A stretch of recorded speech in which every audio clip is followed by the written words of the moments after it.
Hello, my name is Angélique Roché, and welcome to The Very Biggest Questions, where we take a moment to explore the big issues that are shaping the way we live, think, and believe. Tonight, we are entering into the world of possibilities to ask a very big question that I think has been on all of our minds, all puns intended. What is social distancing doing to our brains? The past few months have been a time of profound isolation, existential panic, and uncertainty about the road ahead in so many ways. We've also drastically altered the way we work, parent, and enjoy leisure time, if that is still a thing. All of which have required us to create new daily routines and processes, not just physically and emotionally, but also mentally. So, we wanted to talk to people who've studied the brain and the soul about what shifts we've seen and how we best move forward. So we're going to jump right on in, and I want to talk to some incredible people that are here to help us tackle this very big question. I am joined virtually by some fantastic guests. First, Dr. Maurice Sholas, who is a physician, executive, that's like dedicated to the just and equitable and accessible care for all people.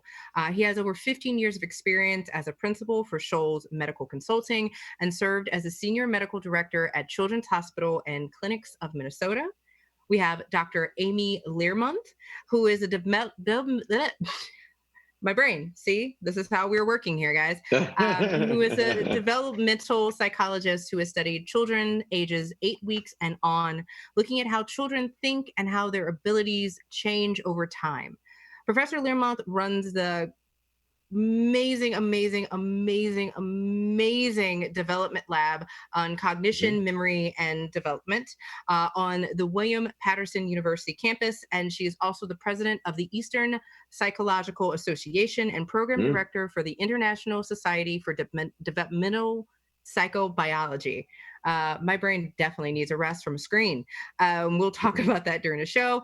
And last but not least, Reverend Angel Williams, who basically should be a doctor in my brain for the work that she does do in the world. She is an esteemed Zen priest and the second Black woman recognized as a teacher in the Japanese Zen lineage. She's the founder of the National Social Justice Organization's Transformative Change and the author of multiple books on the topic of social healing and spirituality. Thank you all for being here and bearing with me bumbling through your bio this evening. It's great to be here. Oh, thank you. And and speaking of being here, we want to remind everyone who's watching online that you can join the conversation tonight through Facebook, YouTube, Twitter, or even comment on the Green Spaces IG account.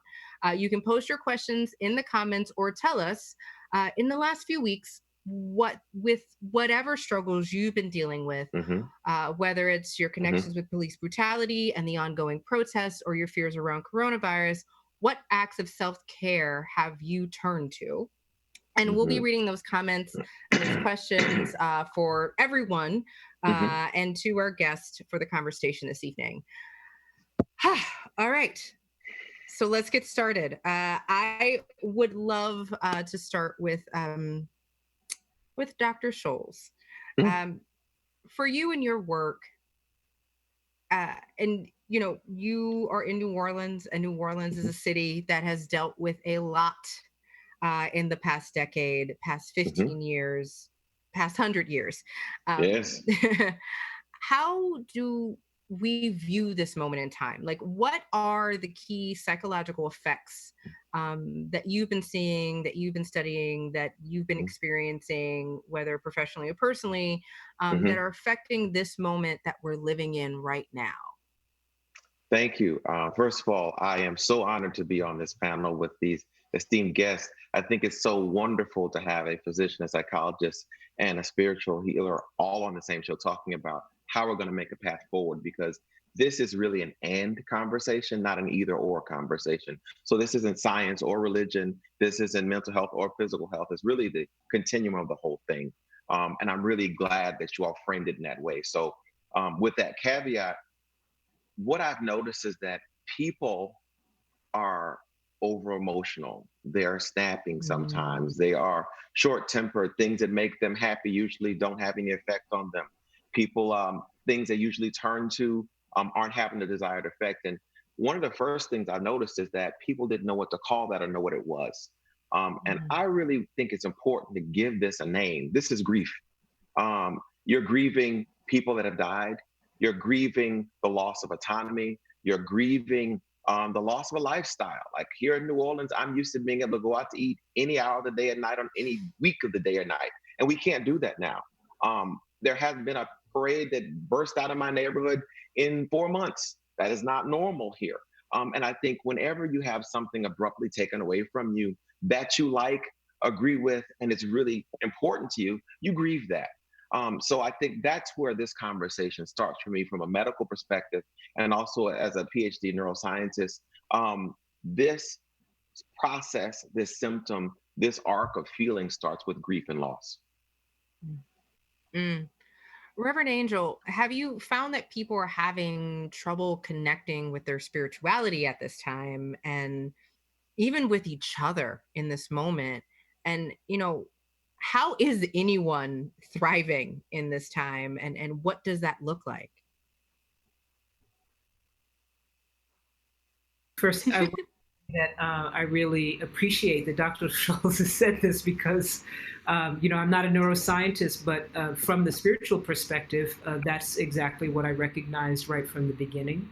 And naming it is the most powerful thing you can do in spaces in order to support people to reorient themselves outside of business as usual. It's just like when we lose someone, right? To really help people move into that sense of like, oh, this is what is happening is as a profound spiritual offering is, and apparently offer a profound scientific offering. Um, you know, I think people were having trouble. In my practice, one of the things that I see is there tends to be these human time frames of like how much time where we're sort of in this holding pattern of like waiting for it to go back to same Hmm. would be called denial, right? Hmm. Waiting for it to be, and so there's a kind of almost breath holding. Um, People are Mm, waiting, which actually tends to extend the period of time in which they can begin to get onto the process of being able to move through it and heal through it. So I did see that initially, and one of the things that I did is began to gather people precisely for that reason.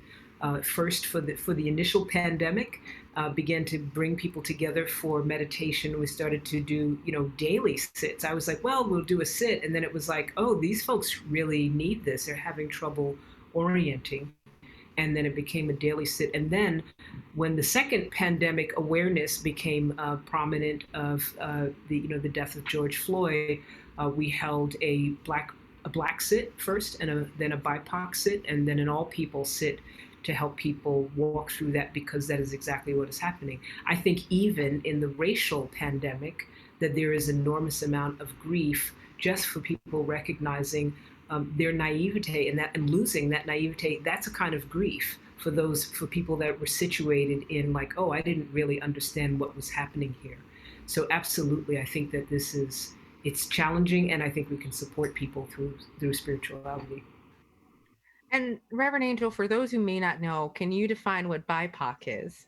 Yeah, sure. Thank you. BIPOC is the term, terms are ever evolving that we use to identify people. So BIPOC is Black, stands for Black, Indigenous, and People of Color. We used to use People of Color, but by bringing out Black and Indigenous, we acknowledge that Black people and Indigenous people have very particular experiences that are quite different than people that have migrated over to, to the U.S. and to the West.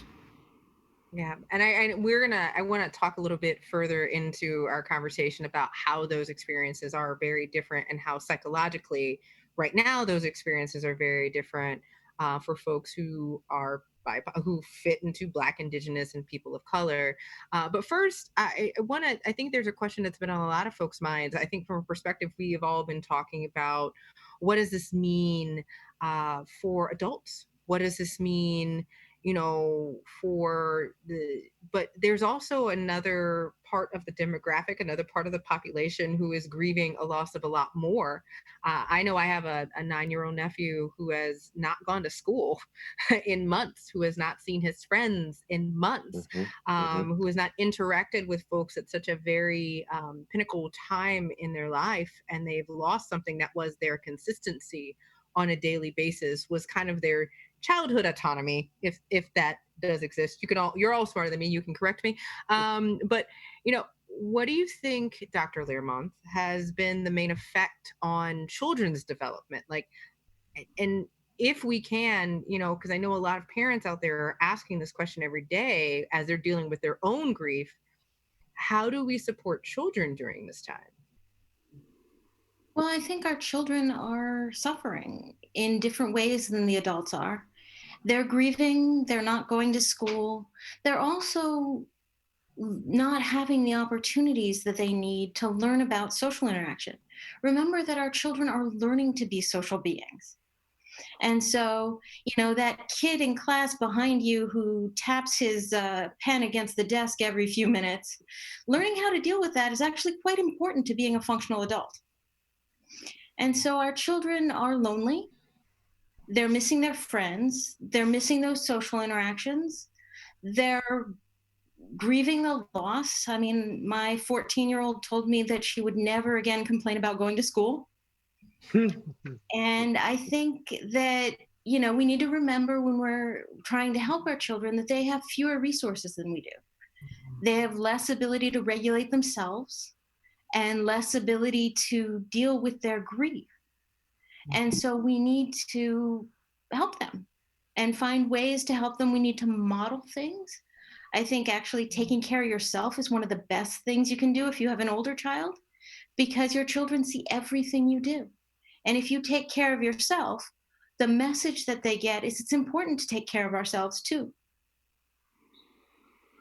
Yeah, and I think that's such an important message for folks to kind of have, because in this moment you do get this idea that we are all holding so much, and so is everyone else. And I think it's very, very interesting just to see that. For those who are just joining us, before I get to my next question, I just want to remind you are watching the very biggest questions. I'm Angélique Roché, and I am talking to Dr. Maurice Sholas, Reverend Angel, and Dr. Amy Learmonth about tonight's very biggest question: what is social distancing doing to our brains? And thank you for joining us digitally, because I know you've all probably been on computer screens all day. And we're talking about that. We've been talking about the psychological effects of the pandemic and its resulting isolation. And we'll be talking a little bit more about what can we do to counter some of those negative effects. But before we get to that, you may not know, but New York Public Radio runs on donations from our members. Each dollar donated pays for everything we do. So if you are appreciative of live journalism like this, and you want to keep us bringing you this amazing content from amazingly brilliant people, and you're in the position to give, please consider donating to support us. And donating is pretty easy. You can just text LIVE to 70101 to make a pledge and keep programs like these going. And we've even made it easier. It's like right on your screen right now, and you could do a quick text, fill it out when the show is done, listen to more of these amazing folks. And thank you, thank you, thank you so much for your support in advance. So, back to the meat and potatoes, to these brilliant, brilliant people. Maurice, Yes. I'm going to call you Maurice. We're now friends. This is part 2 of the show. So, I want to come to you first, because I know you do kind of do so much work in dealing with folks who risk their sanity every day in whatever way, right? They risk their lives, they risk their sanity, they risk their safety. And there's so much risk that folks are dealing with right now on just going outside, just interacting with people. I remember I got a text today from a friend who was so excited that she went to a park and she saw a friend for the first time, and she's like, can we hug? Do we hug? Is that what we do right now? I'm just gonna stand here. Like it's And this look awkward. moment, Yes. right? And there's this moment where 6 months ago you wouldn't even thought about walking out the door or hugging a friend. It just would have happened, right? Correct. But there are also medical risks to being in isolation, being away from people, not being connected, not talking to other folks. And this is particularly in major cities where folks live in studios by themselves, or Mhm. they live with pets or plants, not other people.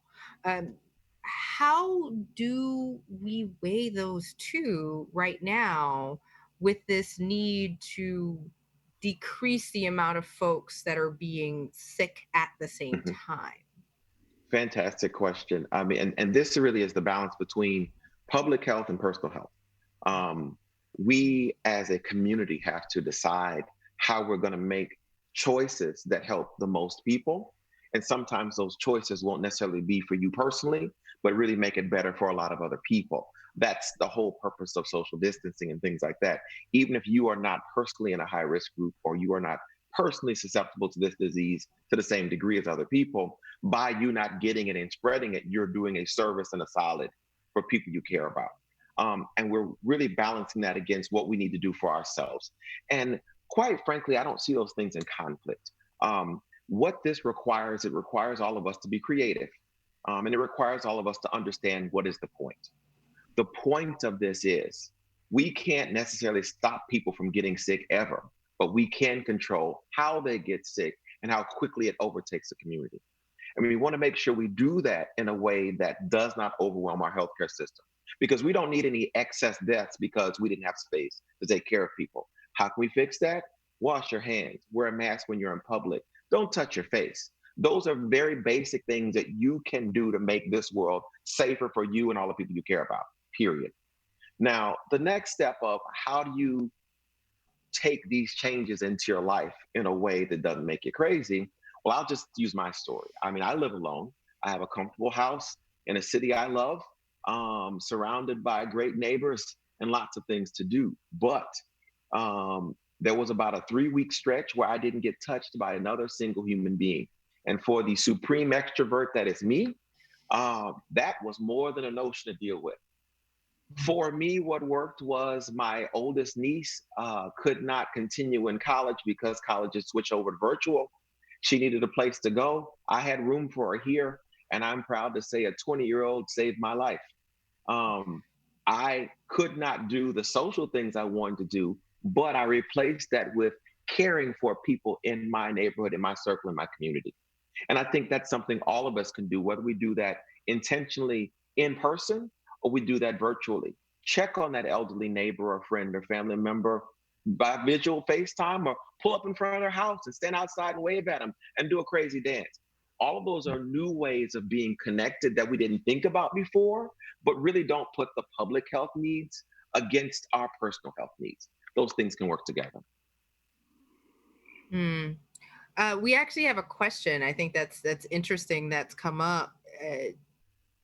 Do you think, and this is kind of for the whole panel, just to bite on that, do you think there's a chance that people will really struggle to stop seeing each other as sources of risk before anything else? Like right now, seeing each other is a source of risk. Like it is that moment. Like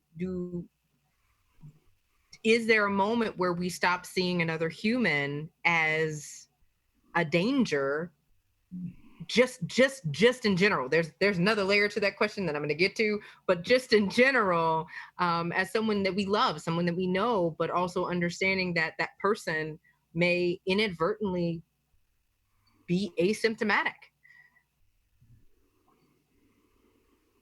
I'll throw this one out to Amy first.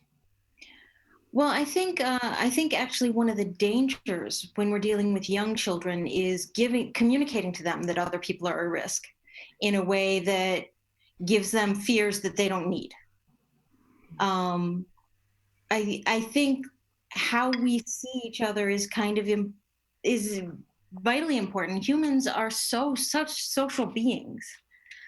But we need to make sure that we're not communicating, especially to our younger children, are under 6, that other people are dangerous, because that's going to have all kinds of effects on their ability to go out and do the things that they need to do. And you're right, they don't require, you don't always need to hug your friend. You can drive past. I had a whole group of people driving past for my 14-year-old's birthday and waving out the window and honking their horns. And we can find other ways to do that. I think it's really important, though, that we don't communicate to our children that other people are scary. Good to know. I'm really interested in hear the Reverend's Yeah. point of view on that one. That's just. Yeah. Yeah, I think that, well, first of all, I'm on the opposite end of the extremes as you. I am a supreme introvert. I really had to come to recognize, and I come out of a tradition. I've been trained in a tradition that's actually very much about, like, sitting still. And so I think actually a lot of us in the Zen tradition are introverts by design.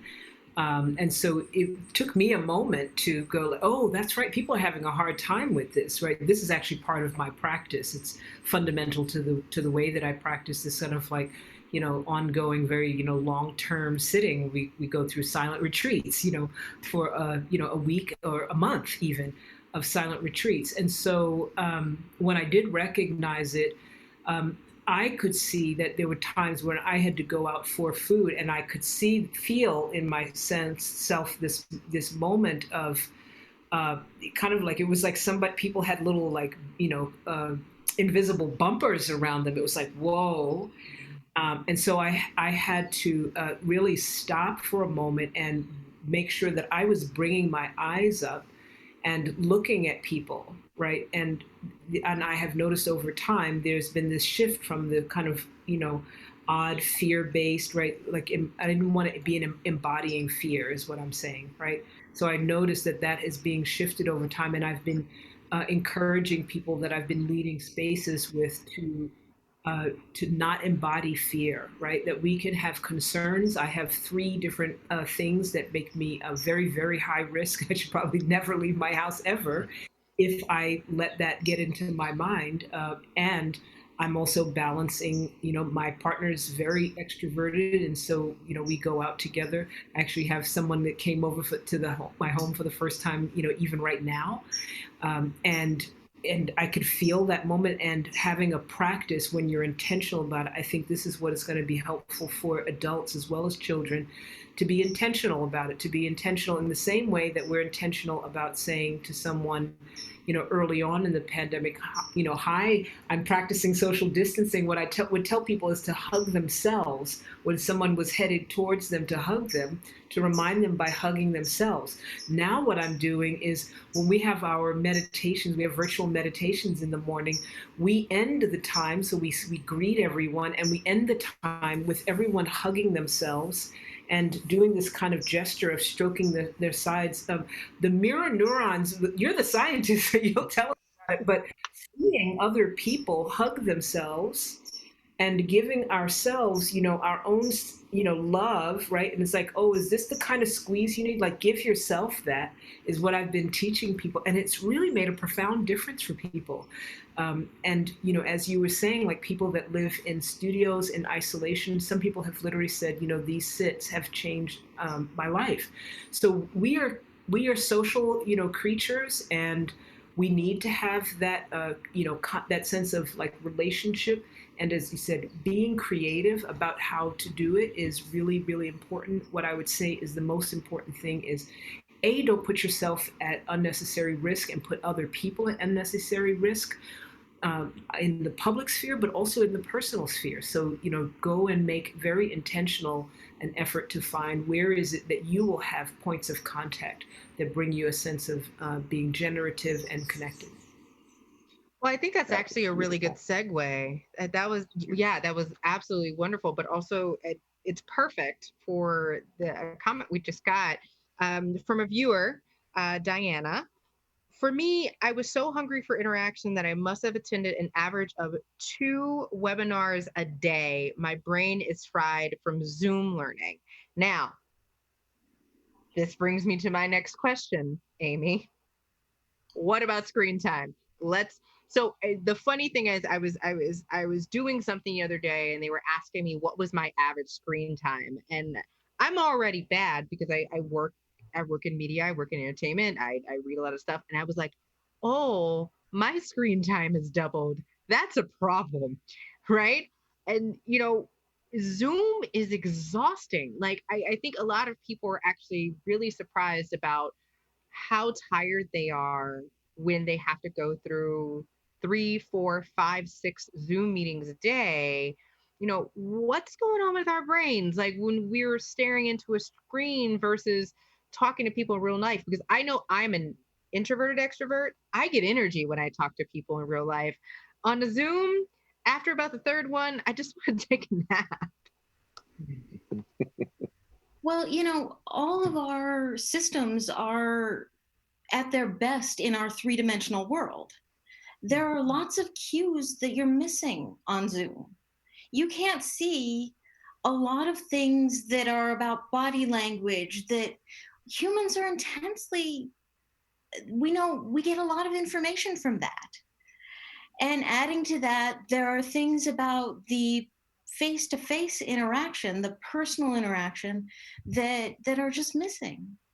And all the things that we do well are kind of centered around the way our three-dimensional world works, and now we've flattened it all into 2 dimensions, and figuring out what information is missing. In general, we have to transfer from that 2 dimensional image into our 3 dimensional understanding of the world, and that takes effort. On top of that, our eyes aren't so good with this. The Yes. light from the computer, the first sign you get of needing reading glasses comes earlier if you spend a lot of time looking at a screen. I see the hands up. Yes, what's so resonate about what Amy's saying there is that when you're meeting with somebody in person, you can see things. When you're at a cocktail party like that, you can take breaks. You can go to the restroom. You can step out of the conversation. You can step into the conversation. On the Zoom calls, you're always on. You're in your square. And we've all seen those videos where people did things in their square they should not have done publicly. So in the back of your mind, you're terrified. Am I going to do something crazy in my square that people are going to see? And then the other part of this I really want to point out is that what if you don't have a house you want everybody to see? How do you manage that? And if you have an older computer, you can't put the full background behind you. How do you manage letting strangers into your home? That is something that, as extroverted as I am, crosses a line for me because my house is my sanctuary. And I don't ever have anybody in this space that I don't intentionally let in. Whereas now you have Zoom, all these people have access to whatever's behind you on the screen. So I think those things that we don't really add in there are just sort of in the background, chomping up bandwidth, in the background, chomping up stuff. Yeah, I think one of the things that became really important for me when I started teaching online, and I'd never done that before. And so, I had a week to pivot and move everything I was doing to online. And I saw more of my students' bedrooms than I think was probably good for me. And for many of them, if they share a room or if they don't have a space that they want me to see, they're turning off their cameras and then I don't see their faces. So I can't tell when they don't understand. It was very hard. Yeah. And I think this is an interesting thing, and I think it brings it kind of to the next question I wanted to ask you, Reverend Angel, which is, this can be very invasive, but it also can be a time of like deep connection with the people. For those of us who are privileged enough to live with people, and those are privileged enough to have immediate family to call or text or FaceTime, and learn more about, which I think in a world before this, we were so busy that some of us were going weeks and weeks and weeks without talking to the people that we cared about in such a fast-paced world. You know, do you feel like there is this loss, though, in the world of serendipity? That we're losing this world of meeting a stranger. We're losing this moment of having these unplanned situations that change directions. These we can't go down the road less traveled because we are in our home. Like, you know, It's closed. what are The your? road is closed. It's the road is closed. Reverend Angel, like, what are your thoughts on this? Yeah, in the first few weeks, I have two parents that are, 70 close. And so talked to my mother and father, both who live separate, who have been separated forever, like talked to both for the first time. I think literally probably in my life, at least all I can remember. It's the first time. I don't think since I was 3 have I spoken to my mother and my father, and it was that sense of like wanting to know that they were okay. I'm in a different state from them. They're in New York, and I'm in California right now. So there was that, and I think that was powerful and beautiful, and it healed some rifts, relationships, stuff I didn't even know was there. Just this sort of sense of being there. My father has some ailments and that kind of thing, so that was there. And I do think if you're not intentional, so this comes back, which I think is the kind of core thing about any kind of spirituality. If you're not intentional, then you can be reduced to the box, right? One of the things that I love about having an ongoing community and finding something like that is it does become, hopefully you don't go do something on the box that you shouldn't be doing, but you do get this time when you can relax. And so I have a friend and we have all sorts of, we co-work. So it's not like I'm looking at you and you're looking at me thing. We're just like in the space kind of hanging together. And I think, the nervous system gets to relax. As a public speaker, I was just going to say something about the weariness. In order to look engaged, for those of you that don't know, I'm looking at a little camera, right? And so talk about missing the cues. I'm not seeing my co-speakers, unless I like take a little quick glance at them. So that is a lot of energy use. So I think the counter to that is in my ongoing groups and forming a community of ongoing groups, there is like relaxation. We can like sort of feel easy. And in those spaces, we have had intentional things like we tell people go take digital walks together. So we send people that didn't, have relationship before, and people are finding new relationships. So I think it can be, I think everything has, two different possible roads at the very least, which is it can just go the way that it seems like it's set up for you and this will happen, or you can set intentions. You can create the conditions that allow this to unfold in a way that is generative, that serves you.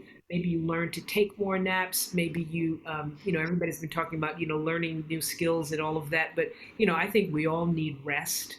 And I think that taking this time and being intentional and about being restful, journaling, finding the kinds of things that you need. I think that will lead, even if you're going on Zoom. And by the way, everybody should have a pair of blue blockers that are looking at screens to reduce that eye fatigue and the wear and tear on you. And that's the kind of thing. It's like, get like, this is a new for now normal. It'll shift in some ways, but this will be around for a little bit longer than perhaps many of us initially expected or want. We should try to create the conditions for ourselves that are intentional, that embrace some of where this is, and then draws the line and says like enough of Zoom, enough of screens, and get off of it completely when you need to. Reverend Angel, I mean, you are so wonderfully soothing, and I could listen to you all day, all day. But what I really like to piggyback on there is the intentionality part, because I think that part of what makes people able to be resilient in adverse situations, be it racial, gender, sexual orientation, anywhere you feel like an outsider, is finding your agency. And when you find your agency, you don't feel like some leaf floating down the stream, going wherever the current takes you. You feel like you have a motor, or at least an oar, and you can direct that leaf to actually go to one side or the other. And I think that's the real thing I want to underscore here, is that intentionality is another word for finding your agency here, Find a way that maybe you can't control whether COVID is blowing up in your neighborhood or not, but you can control how you manage yourself. You can control how you deal with your risk without becoming terrified of people in general.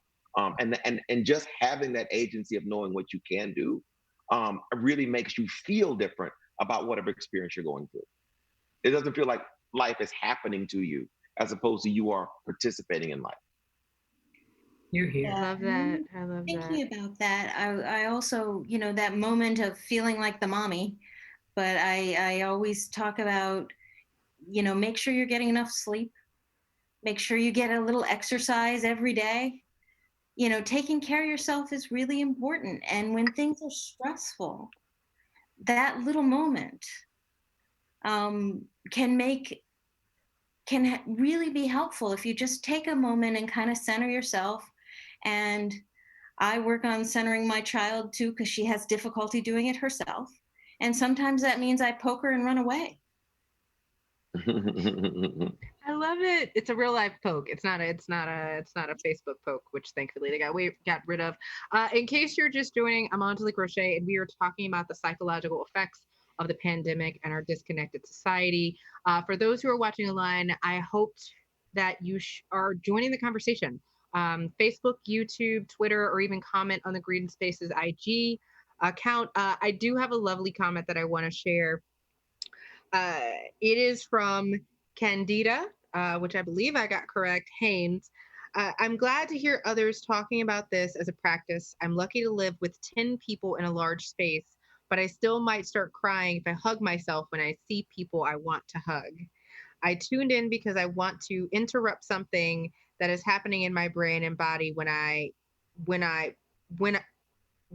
but physical space between strangers and myself. When I put physical space between strangers and myself. Thank you so much for having this conversation. And so I really, really love that we are going through this. And I want to kind of turn to another part of what is happening right now that I think maybe we've talked about. We haven't really talked about directly. There is a disproportional impact of psychological, emotional, and spiritual stress on Black, Indigenous, and people of color right now. We know that COVID-19 has disproportionately affected the Black community. And so I kind of want to start there, and then we'll get to the bigger subject at hand, which I would love to go into because I think they're so interconnected in the disproportionate impacts on people of color.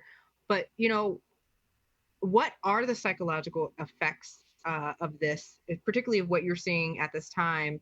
And I'll throw this out to Maurice. And, can you talk a little bit about how Black people have been specifically affected and Black communities by the coronavirus? Thanks for that question. I have spent a lot of time on that the last several weeks. And I'm going to start my answer with an observation. One of my colleagues, that's a physician here in New Orleans, and I were having a conversation the other day, and she started with what's so magical about now? Why are all these people caring about inequity now? Why did it pick up today after this set of deaths versus the ones that happened years before, decades before, et cetera? And honestly, I think there's a convergence of things. Number one, with coronavirus sweeping across the country, all the distractions have been shut down. We can't go and just get lost dancing at the club. We can't spend our time sort of going to the theater or doing those things out in the community with sports and athletics that we do to numb the regular things in life that make us nuts. So we have everybody's attention in a way we don't usually have. Secondly, with those graphic videos and footage showing not just what's happening, but a grown man calling for his dead mother in the context of all the communities of people that died alone. Because with COVID, it's an infectious process. So you can't even go to the hospital with your loved ones to comfort them in their last moment. So this very, very focused, tangible feeling of not only am I losing stuff, but I don't even get to say goodbye right. And it's being made a spectacle for the whole world to know about. Okay. Those things all come together to make Black people simultaneously hyper visible but invisible at the same time. You're hyper visible for all the wrong reasons. You stand out, you're different, but you're invisible in that. Would they have really played a white woman or white man suffering on loop like that on TV to explain the story or qualify the story? So every time you see that, and I make it a point not to look at any of those snuff films myself, but anytime that comes on, you are triggered as an individual to remember every time in your life you felt powerless and abused. You're triggered to remember every time in your life that you couldn't escape that, no matter the MD, PhD you got from Harvard, no matter how much money you made, what house you bought and restored, no matter what neighborhood you ascended to, that was still there. And so I put that to say these things are affecting Black people specifically and people of color on a larger level because, number one, we can't turn away. And number two, they won't let us turn it off. And so there you are, stuck in a moment that reminds you of your worst pain. Mm. And and I think, it goes without saying that in the last few weeks, we have seen worldwide response to a lot of this. Tremendous amounts of protests. We have seen literally statues that have been constructed in order to be remembrances. Like, statues are in water. They're buried. There are fences that have been broken, and there's been a real push for vocally for radical change around the deaths of George Floyd, around and not just George Floyd, Breonna Taylor. Let's be honest. Like, this was a series of deaths that happened one by one by one by one. Tony McDade, one by one by one, that has happened since stay-at-home orders have gone in, and at the hands of police. Not at the hands of a masked, marauded vigilante group, but at the hands of the police, first responders. Do you believe that our isolation, and I think kind of just to piggyback on what Maurice just said, has moved us to a place where now this is a spiritual awakening for folks? And what is then that impact? Because it is different this time, as Maurice said. This is something that is very different than the time before. Yeah, I think that it's, I feel like we're of one mind, Maurice, right? It's like, not only are there distractions, but there's another set of confluences that come about, which is there's been work done ever since the current administration has been installed. There's been a heightened amount of work done, more intensive work done that has been, across races, where Black folks have said to white-bodied people, like, you have to put yourself on the line. So that kind of teaching has been happening in the last few years, I think, particularly as many more white folks had the veil of, but this is America, kind of crumble over and over and over again, to see white supremacy operating at the highest levels of the nation, and all of the things that we thought we could do to stop these things, to have checks and balances, are not being balanced. The spiritual aspect for me, I think, is not only are people not distracted, but also they're quieted. And in that quieting, something that has been done, that has been woven throughout the history of this nation, is getting unraveled, which is the severing of white-bodied people from their feeling state. So that has been a part of how America has unfolded, and the structures have been created so that white folks will literally miss what's happening right in front of them. And there's all kind of rationale. Well, they must have been doing something wrong, and they must have been selling cigarettes, and there must have been, something. And I think that is a result of a severing of one's feeling and a natural ability, human ability to feel and to resonate with other people's suffering has been disconnected through a long history, a long process of trying to keep white-bodied people away from Black folks so that they are not able to care. And the same thing all along the so-called racial color spectrum. And this quieting allows people to feel themselves again. Hmm. Yeah. Quieting that has happened as a result of makes intolerable the experience of the witness of that pain as it should be, as it should be. That is how it should be. That's how it should have always been. But never, to Maurice's point, but never have we had so few distractions, and the rise of embodied practices like yoga, meditation, mindfulness, lots of Christian centering, all of like centering that Amy was talking about, practices that are actually more and more aimed at the reconnection of mind, heart, and body have created the space for people to feel again.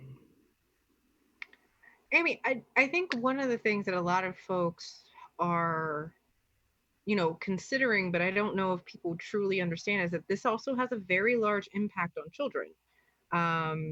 They are seeing the stress, and many children are participating in protest and making signs and speaking up, and some are organizing protests. What does this look like? Because I you've said it, but I think a lot of folks, like, this is a common thing that we're really starting to realize. Children sense tension, they sense fear, they know when things aren't right. But you said it earlier in the show, they're not necessarily equipped with the same tools, and they have not necessarily developed the same emotional outlets in that way where they can go, oh, I need to do yoga, or I have to do meditation. Oh, and let me pick up my Bible and recenter myself in the things that I believe and the faith that I have. You know, what does that look like? And is there any words you can give to parents? And I also invite Dr. Sholas to add on to this as well. As we're dealing with this change with so many variables, because it's not even like they can go to school and like there's a moment in homeroom where Miss Albertson is going to tell them about what's happening today. It's on the parents who are dealing with the very same type of stress. I think it's really important to talk to our children about what's happening in the world. Even our very young children can understand. Children, children as young as 18 months understand fairness in some very, very basic ways. If you give two 18-month-olds, one of them one goldfish and one of them five, they both know that's not fair. And so you can talk to even your 3-year-old in ways that they can understand about the idea that the world isn't fair and that we need to fix it, and that we as their parents have failed to fix it. And help them. I certainly have not. I have not watched the video of George Floyd. I have not let my child watch it because I need to protect my own mental health and my child's mental health. But at the same time, we have had several very long conversations about how the world isn't fair to people who don't look like us. And being aware that your experience is very different from the experience of people who look different from you. And that, we've gone out and been the white people and felt like, what we've talked about, ways that we can stand up when when there is unfairness that's not directed at us. And you don't want to scare young children, but you do want to take them, I think. You want to take them to a peaceful protest, you want to march with them, you want to tell them that they can change the world because the world isn't right. And all of our children can understand that.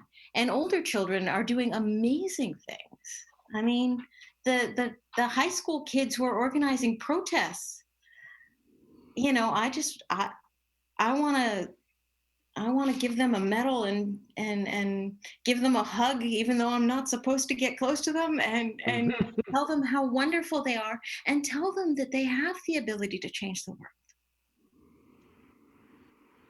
That's so incredibly affirming. I mean, thank you, Dr. Amy. I think that's amazing. And the children shall lead them.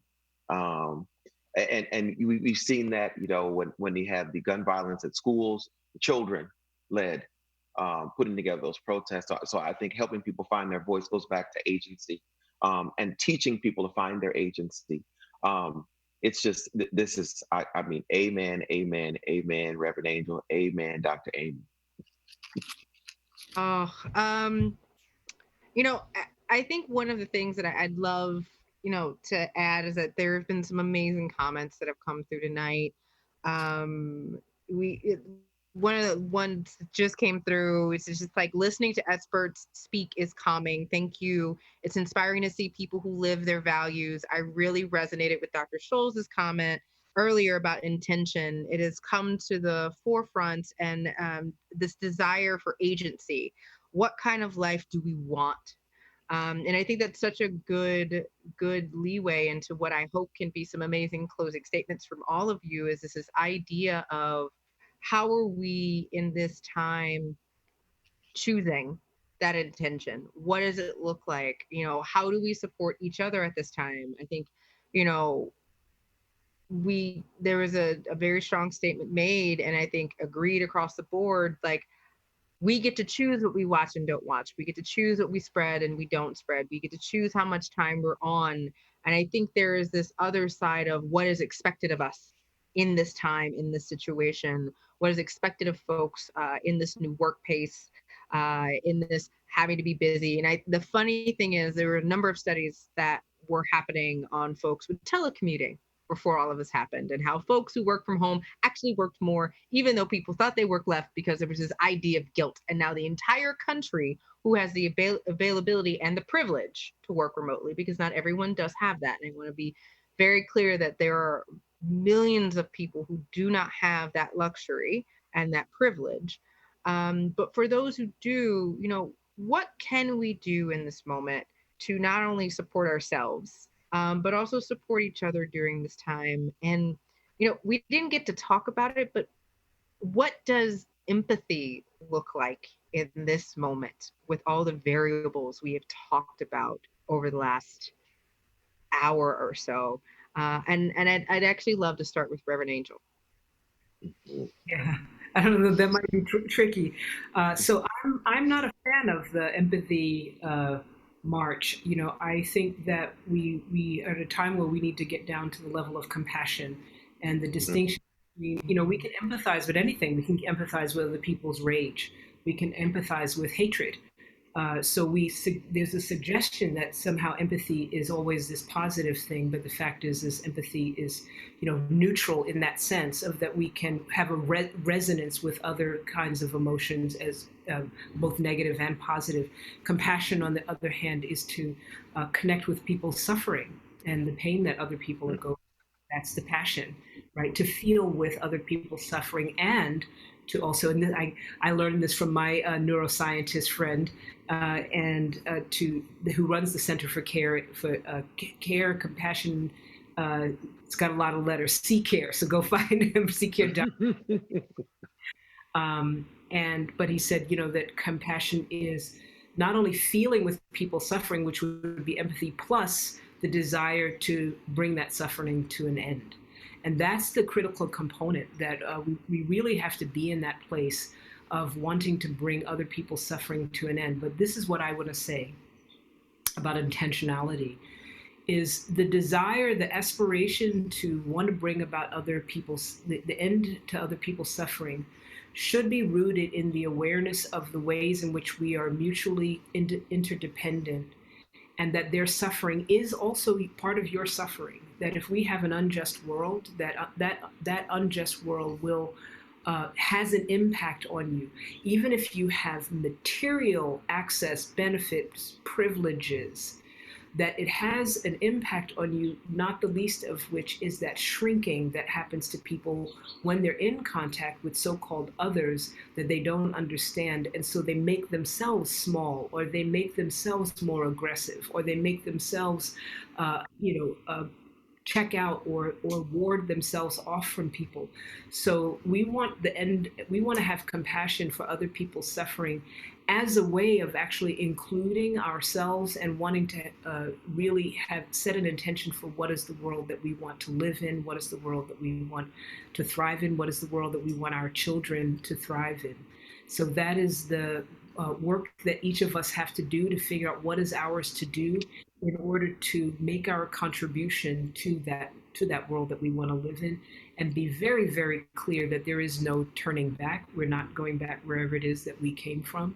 The world didn't work for a whole lot of people. What we're seeing right now is the evidence that that world didn't work for a whole lot of people, including many people that we call essential, who are essentially treated as if they're disposable. And so we have to dream into a much larger space and a much larger field. And we can take this time that we have available to us to expand our own horizons and see what we can contribute to that. Dr. Amy. I think probably, I don't know how to follow that. And I think for me, one of the things that is really important is that we, the thing we try to teach our children from the beginning: be kind to each other, be kind to ourselves. And I think in this moment where we're seeing the result of so much unkindness in the world, it's okay to say to your children, look at this and see that something has to change. See that you don't want to live in a world where, even if you are at the top of the hierarchy, there shouldn't be that hierarchy. And you don't want to live in the world that's not fair, because even if you're the one getting 5 goldfish and your friend is getting 1, that's still not right. And there are times when there's just right. But I think it's also important to remember to be kind, to give everybody a little space. This is a really stressful time. And if we are intentional about taking that deep breath when the guy honks at us from, less than half a second after the light changed, or to go through the orange light and take a deep breath and say, he's having a bad day. And let's give him a little space. Give everybody a little space, because we're all stressed.